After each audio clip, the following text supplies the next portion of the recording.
So we start here, accessing the power of the now. A moment ago, when you talked about the eternal present and the unreality of past and future, I found myself looking at that tree outside the window. I had looked at it a few times before, but this time it was different. The external perception had not changed much, except that the colors seemed brighter and more vibrant. But there was now an added dimension to it. This is hard to explain. I don't know how, but I was aware of something invisible that I felt was the essence of that tree, its inner spirit, if you like. And somehow I was part of that. I realize now that I hadn't truly seen the tree before, just a flat and a dead image of it. When I look at the tree now, some of that awareness is still present, but I can feel it slipping away. You see, the experience is already receding into the past.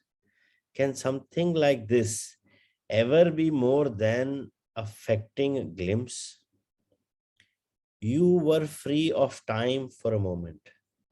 You moved into the now and therefore perceived the tree without the screen of mind. The awareness of being became part of your perception. With the timeless dimension comes a different kind of knowing, one that does not kill the spirit that lives within every creature and everything, a knowing that does not destroy the sacredness and mystery of life, but contains a deep love and a reverence for all that is, a knowing of which the mind knows nothing. The mind cannot know the tree, it can only know facts or information about the tree. My mind cannot know you, only labels, judgments, facts, and opinions about you. Being alone knows directly. There is a place for mind and mind knowledge. It is in the practical realm of day to day living. However, when it takes over all aspects of your life, including your relationships with other human beings and with nature, it becomes a monstrous parasite that, unchecked, may well end up killing all life on the planet and finally itself by killing its host. You have had a glimpse of how the timeless can transform your perceptions, but an experience is not enough, no matter how beautiful or profound. What is needed and what we are concerned with is a permanent shift in consciousness. So break the old pattern of present moment denial and present moment resistance. Make it your practice to withdraw attention from the past and future whenever they are not needed. Step out of the time dimension as much as possible in everyday life. If you find it hard to enter the now directly, start by observing the habitual tendency of your mind to want to escape from the now. You will observe that the future is usually imagined as either better or worse than your present. If the imagined future is better, it gives you hope or pleasurable anticipation. If it is worse, it creates anxiety. Both are illusionary. Through self observation, more presence comes into your life automatically. The moment you realize you are not present, you are present. Whenever you are able to observe your mind, you are no longer trapped in it. Another factor has come in, something that is not of the mind, the witnessing presence. Be present as the watcher of your mind, of your thoughts and emotions, as well as your reactions in various situations. Be at least as interested in your reactions as in the situation or person that causes you to react. Notice also how often your attention is in the past or future. Don't judge or analyze what you observe. Watch the thought, feel the emotion, observe the reaction. Don't make a personal problem out of them. You will then feel something more powerful than any of those things that you observe. The still observing presence itself behind the content of your mind, the silent watcher. You know, हमारा जो भी connection है ना with the external world or anything which is outside of you. Yeah, Supriya.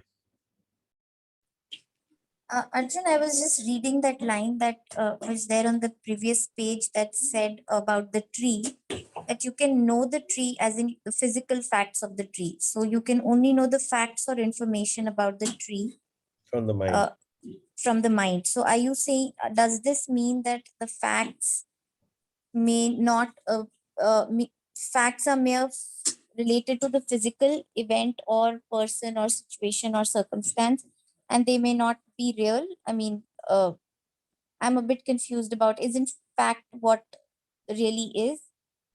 See, what is trying to tell you is mind खाली facts से उसको देख सकता है, बड़ा है, पेड़ पौधे हैं, you know, it has leaves and everything. And facts से कहीं ना कहीं वो उसमें कोई judgment, कोई labeling शुरू कर देगा. So facts के साथ labeling भी तो होगी ना. That is where the mind is at play. Right, but for analytical purposes we need that, right? Yeah, For definitely for your practical day to day. You yeah, need but your mind. If you have to do a calculation for your home budget, you need your mind to do the maths. Na? right, but what about situations larger than that, like relationships, circumstances, issues? How does that over there, you know, what is the role of this particular That's a line that very, very individualistic thing where you want to leave your mind or you want your mind to go on you. See, because mind comes with a package, that's ego.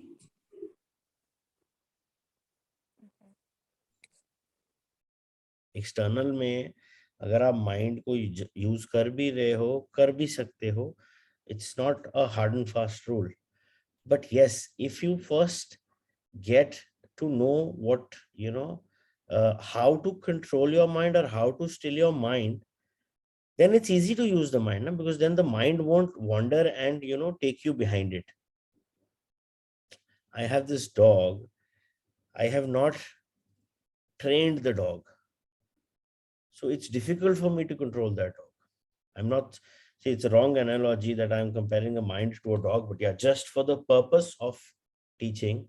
So if the person is not in your control and you don't have that remote control of how to control the mind, then yes, it can go in any direction. Then you don't know.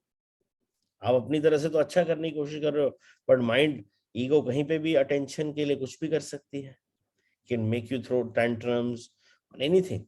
But yeah, if that remote of your mind, of that control of your mind is there in your awareness, that you know you can still the mind and you can control the thoughts, and you know, and that you can break that association at that time, that yes, this is my mind speaking, I don't need, not really I should do this.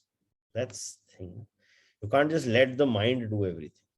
Mind is important, but it's very important that it works in tandem with what you want, or what is, you know, the way you want it to be, rather than the way the mind wants it to be or the ego wants it to be to get some attention in pain or in pleasure.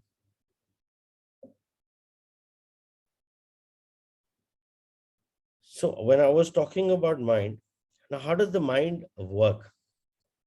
Mind has 5 bodies. These are your senses.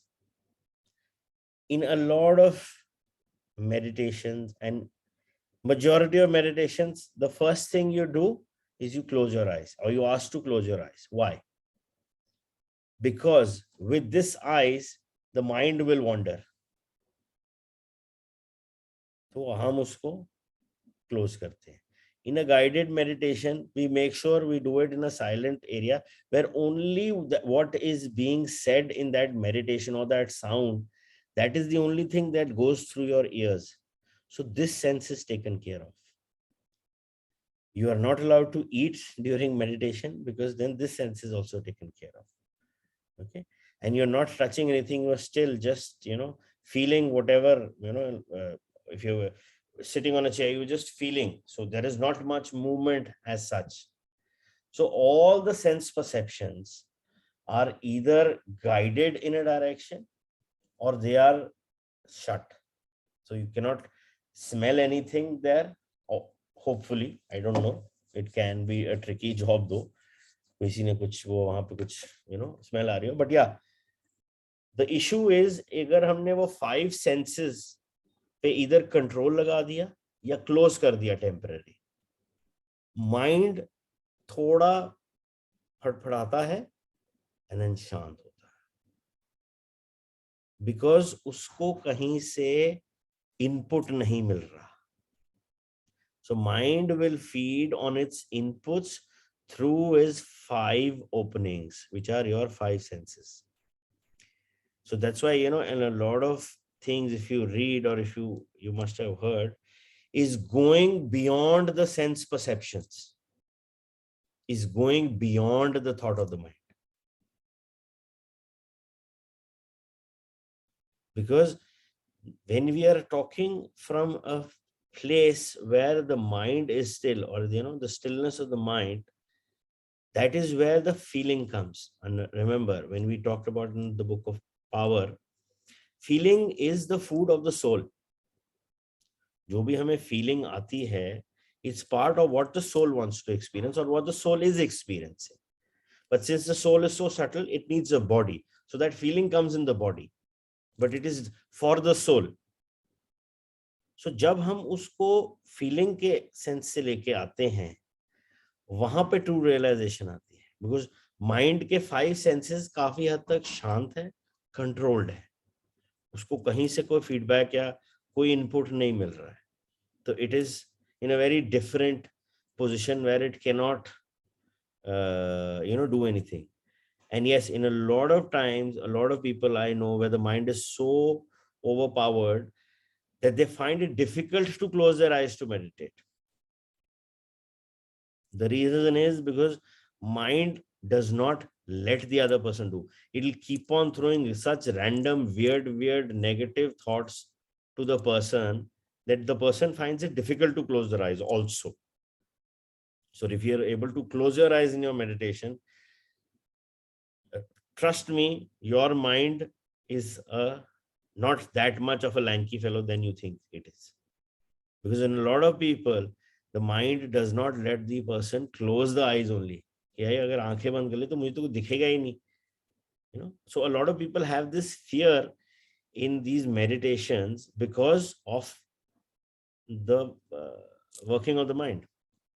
So जहां हमने अपने sense perceptions पे control कर लिया या close कर ली temporary, the mind does not have much to do.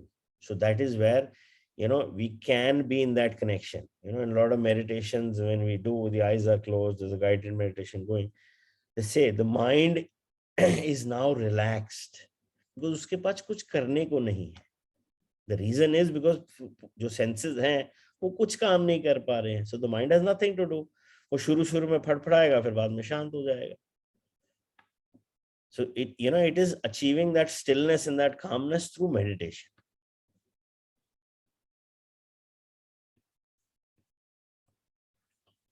Intense presence is needed when certain situations trigger a reaction with a strong emotional charge, such as when your self-image is threatened. A challenge comes into your life that triggers fear, things go wrong on an emotional complex from the past is brought up, in those instances, the tendency is for you to become unconscious. The reaction or emotion takes you over. You become it. You act it out. You justify, make wrong, attack, defend. Except that it isn't you, it is the reactive pattern, the mind in its habitual survival mode. Identification with the mind gives it more energy. Observation of the mind withdraws energy from it. Identification with the mind creates more time. Observation of the mind opens up the dimension of the timeless. The energy that is withdrawn from the mind turns into the presence. Once you can feel what it means to be present, it becomes much easier to simply choose to step out of the time dimension whenever time is not needed for practical purposes and move more deeply into the now. This does not impair your ability to use time, past or future, when you need to refer it to for practical matters, nor does it impair your ability to use your mind. In fact, it enhances it. When you do use your mind, it will be sharper and more focused. So जब वो सारा time नहीं उसको feeding मिल रही है, so जब भी हम उसको यूज करेंगे for our day to day practical things which we want to do, it will be easier because it will be more sharper. Yeah, Ruchi. Can we come again to the identification with the mind gives it more energy, observation of the mind withdraws energy from it? Come again. This paragraph. You want me to read it again?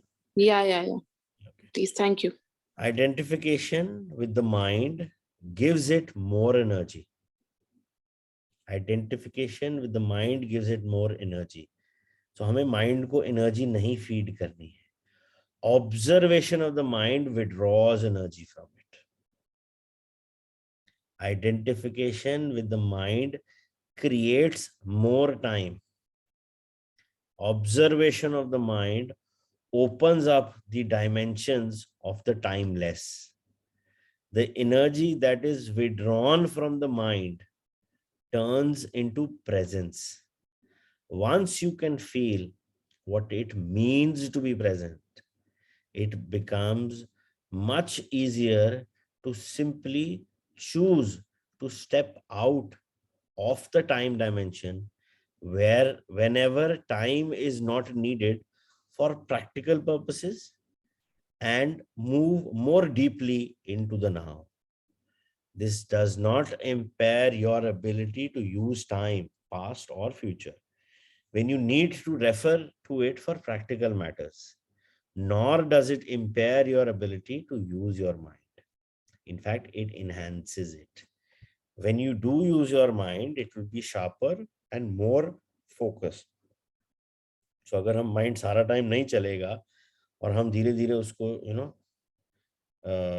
we're trying to regulate the input of the mind through our five senses, so he'll be also calmer, more relaxed, and when for our day-to-day practical purposes, when you have to use it, it'll be much more sharper and much more effective. So now what do you mean by giving it more energy? Mind ko energy is only and only with the fact when you start identifying that you are your mind. अगर आप इस thought को energy दोगे कि आप और अपनी association और identification with your mind strong करते रहोगे, which has been already part of our 40 year or whatever your age is year old programming, अगर इसी चीज को हम बार बार इंस्टिल करते रहेंगे जैसे हम आज तक करते आए हैं, so the mind will get more energy from it. But now, since we are making a conscious effort of being consciously aware of this fact that me and the mind are two separate identities in this body, and we are slowly trying to disidentify ourselves with our mind. So we are now giving it less energy with this exercises which we do, and with this reading of this book, and getting, when we're doing meditations, this is all stilling the mind. Mind को एक नए awareness से देखने की कोशिश है, where this fact gets established in the awareness, in the consciousness, that they are two separate identities. They are not the same. Yeah, Thapar. Would it not mean not reacting at all, not responding at all? That's a higher stage. I mean, just from this paragraph, you are in a situation and you are not giving any energy to your mind, and you're just letting the things flow as they are happening. So it's timeless, it's emotionless, there's no JECC, and all you would probably, because you're watching your own live movie, all you would probably just say is, okay, let me think about it, or Whatever something. So basically, individualistic thing, it's not responding, not reacting at all, basically, isn't it? It's possible. It's possible. That's the whole practice. The whole practice is to actually not identify ourselves with the mind. कि mind जो बोल रहा है, not necessary, because ये हम नहीं बोल रहे, ये mind बोल रहा है. So use it when we want to use it and the way we want to use it. But yeah, there's a lot of practice for that. When we talk about JECC, judgment, expectations, criticism and comparison, दूसरों को तो हम फिर कोशिश करके conscious effort से control काफी हद तक कर भी लेते हैं, बट जो हम अपने आप को सेल्फ जज और सेल्फ क्रिटिसाइज, सेल्फ कंपेयर और सेल्फ एक्सपेक्टेशंस जो हमारी है ना, that is a very tricky task. Because I was about to get to that. If you do not respond or react to anything, okay, and you let it be, sooner or later you will confront your own self. Yeah. That, oh, I should have done that, or I should have said that. Then you are self-criticizing, right? You're judging yourself. Judging yourself. So first, at that time, you would be, sort of winning the war against the mind. And then later stage, you'll be in a much deeper conflict, because you will actually be taking your mind side and self-criticizing. That's what I said. That's why they say कि अंदर नहीं रखना चाहिए. You should maybe sometimes speak it out. Let your mind take control and speak it out. Don't build it on inside. काफी practice चाहिए उसके लिए. But Thanks. wouldn't a healed mind just let it go, and just a healed mind would What is a healed probably mind? a mind which is like when you talk about what exactly is a healed mind? What is a like healed when mind as for you? that doesn't judge, doesn't criticize, doesn't complain, doesn't expect. So if you probably do not self-criticize anymore, neither do you criticize the others or yourself, then a healed mind would not come up with that question later, because you will just be in the now. That's what I said. That's a lot of practice. Yeah. See, I'll tell you, when you spoke about the word healed mind, it's very important to know what exactly is healing. Healing is not cure. Okay. Cure is different. Healing is different. A lot of people have this misconception that curing a disease is healing the disease. No. Healing per se means bringing it to the homeostasis, which is the normalcy, the balanced position. That is healing, not eradicating or, curing. That's curing. A disease needs a cure. Healing is with your mind and your thought process, where whatever negative is going, you are starting to work with it from a positive angle, so that you are at a neutral state called the state of homeostasis. That is healed. So whatever was there, it is healed. You are now normal. Cure disease ka hota hai. So people have this misconception. So I thought when you talked about the word healing mind, so I thought, I will share it for the benefit of all. Healing is bringing it to the balance, to the homeostasis. Curing is for a disease. Right. Healing is at a psychological, emotional, soul level, right? Yeah. I mean, that's what my understanding is, that if your soul is at ease, neutral, It is without not कि JCCE. आपकी disease खत्म हो जाएगी. If you, so for example, if you have some disorder or some kind of a, congenital disorder, which there is no cure in the allopathic medicinal world, in allopathy, if you talk about it. So if you go for these alternative sciences, you can be healed. Not necessary your disease will go away. But yes, the soul has now that wisdom and it's in a normal position, and that disease will not affect you so much as it used to. So you are in the normal now. Curing is different. Right. But in the sort of said now that, then, you'll probably react later. So what I meant was that if you're healed, then you will probably not react only, right? I mean, I know people who don't I know my mentor who doesn't ever react, like there is no reaction. So That's what I'm saying. wouldn't that be healed? That could be, because as I said, we have two identities. One which we show to the world and one which we actually are. The whole purpose of everything that we do is to bridge the gap between these two, because it's very easy to fake. A lot of people can do it. I mean, everybody here is an inborn talented actor, I would say. So it's very easy for us to fake. So yeah, so the whole concept of bridging the gap between who you actually are and who you are actually playing or projecting, जितना वो gap कम होगा, उतना बंदा ज़्यादा healed होगा. And उतना, because see, whatever he is doing temporary for 3-4 hours, you really don't know kya hai. So yeah, but it's possible, definitely possible. So whenever we do, if we can work consciously in this journey of being consciously aware, work on that gap. मैं कौन हूं और मैं क्या दिखा रहा हूं. The more lesser the gap, the lesser the complication, the lesser the issues. जो है वही दिख रहा है.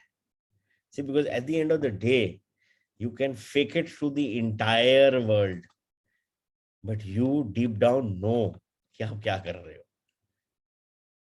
And it's there in your Akashic records, or wherever this Lekha Jokha is written, what exactly you did and what exactly you were actually thinking of doing. And you're that gap. So the whole journey for me, that's a very big lesson for me, is actually to bridge this gap between who I am and who I show it that I am. कुछ Correct. जितना Yeah. वो- Like this person that I was talking about he's also like a channel, like he channelizes, so just felt that, because he's always very calm and like doesn't react like the way I would probably at certain situations. Now there is a big question mark there. What is channeling? I asked somebody, what is channeling? Channeling is getting into that frequency of that person with full faith and trust. So if you have channeled into that frequency, till the time you are on that frequency, you will be that. But once that breaks, or once your vibrational frequency changes, you are back to the real world.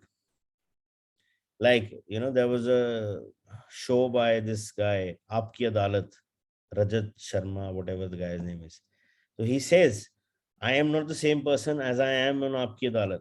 So, there is somebody who works through me that I am, I get this bored and I have these ideas. But deep down in my actual day-to-day lives, I'm a very shy guy. I find it difficult to even talk or say anything. और वहां वो सबकी धज्जियां उड़ा रहा होता है. So channelling उस टाइम पे जब आप उस वाइब्रेशनल फ्रीक्वेंसी पे अपने आप किसी को चैनल कर रहे हो, yes, you are in a different zone, but if you can maintain it, very difficult. But once you break that, yes, you're back to the reality. Channeling is, see, channeling is like frequency tuning. You are channeling, you're going to that frequency, उस channel पे वो जो आ रहा है वो आप सुन रहे हो.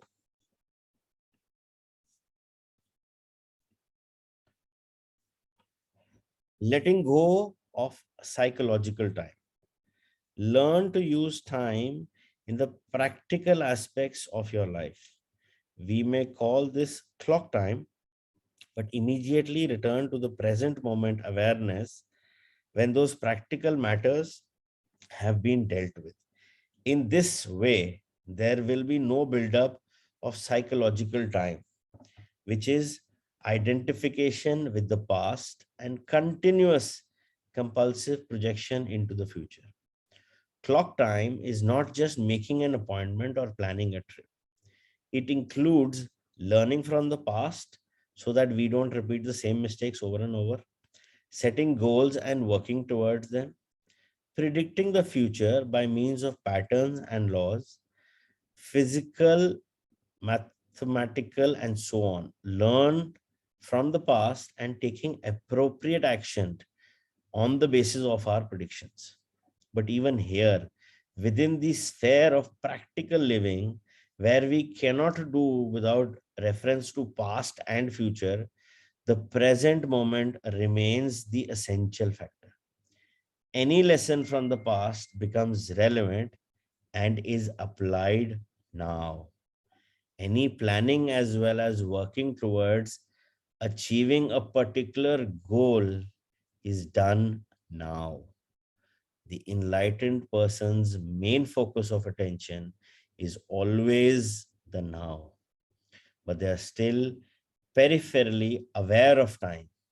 In other words, they continue to use the clock time, but are free of psychological time. Be alert as you practice this so that you do not unwittingly transform clock time into psychological time. For example, if you made a mistake in the past and learn from it now, you're using clock time. On the other hand, if you dwell on it mentally and self-criticism, remorse, or guilt come up, then you're making the mistake into me and mine. You make it part of your sense of self, and it has become psychological time, which is always linked to a false sense of identity. Non-forgiveness necessarily implies a heavy burden of psychological time. If you can set yourself a goal and work towards it, you are using clock time. You are aware of where you want to go, but you honor and give your fullest attention to the step that you are taking at this moment. If you then become excessively focused on the goal, perhaps you are seeking happiness, fulfillment, or a more complete sense of self in it. The now is no longer honored. It becomes reduced to a mere stepping stone to the future with no intrinsic value. Clock time then turns into psychological time. Your life's journey is no longer an adventure, just an obsessive need to arrive, to attain, to make it. You no longer see or smell the flowers by the wayside either, nor are you aware of the beauty and the miracle of life that unfolds all around you when you are present in the now. Light कौन बंद करेगा? आरो of कर दो.